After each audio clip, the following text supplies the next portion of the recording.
Ito, ang latest weather update. Alamin ang pinakasariwang ulat panahon ngayon dito sa Information TV Educational Channel.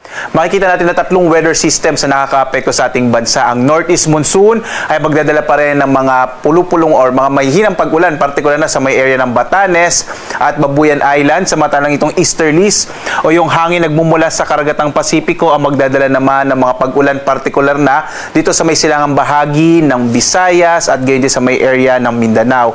Malamig yung hanging amihan habang mainit naman itong easterlies.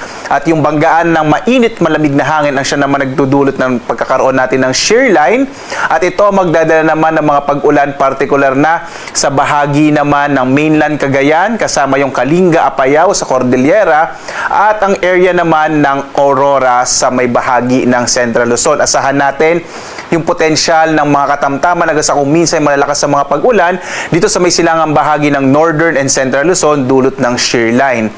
Ang lalabing bahagi ng ating bansa dito sa may Metro Manila, sa may area ng Southern Luzon, kasama yung Visayas at Mindanao, ay inaasahan natin yung mga isolated o pulupulong mga pag-ulan, pagkidlat, pagkulog. Pero generally po, makikita naman natin dito, wala masyadong kaulapan sa may kanlurang bahagi ng ating bansa. So, mainit na panahon pa rin yung mararanasan. Sa ngayon naman, wala tayong minomonitor na anumang low pressure area sa loob at labas ng Philippine Area of Responsibility.